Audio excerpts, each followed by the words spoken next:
Sheikh, my elder sister has been murtad for over 16 years. She's open and extremely staunch in her stance.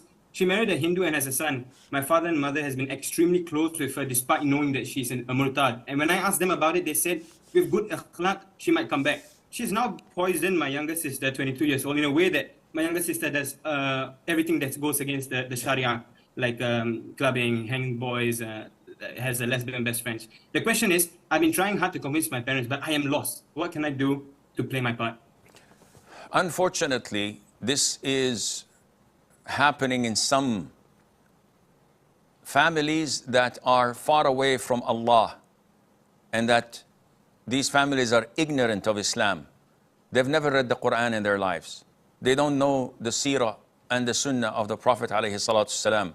They carry no great love to this religion.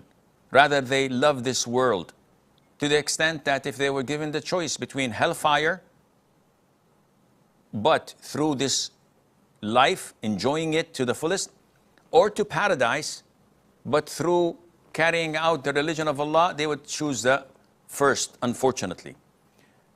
It's a test from Allah to you and to your family. You have done your due diligence.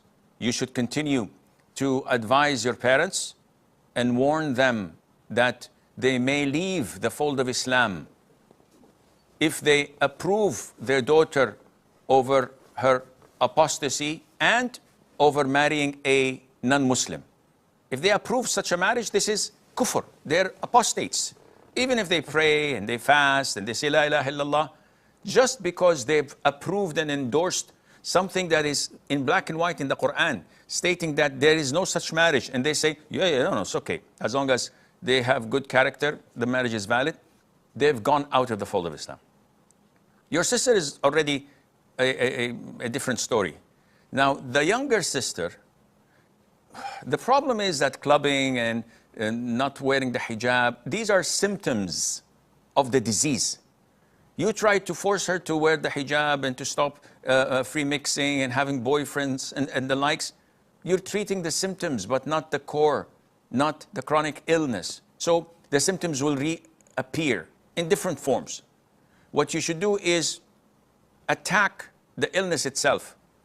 The illness is the void of knowing Allah, of knowing Islam, of knowing the Quran and loving the Prophet Muhammad in her heart. So focus on introducing Allah from scratch. You're talking to someone who's almost not a Muslim. So you have to invite her to Allah, to the oneness of Allah, the greatness of Allah, to see Allah's wonders in herself, in the environment, in this universe, and to acquaint her with the beautiful names and attributes of Allah.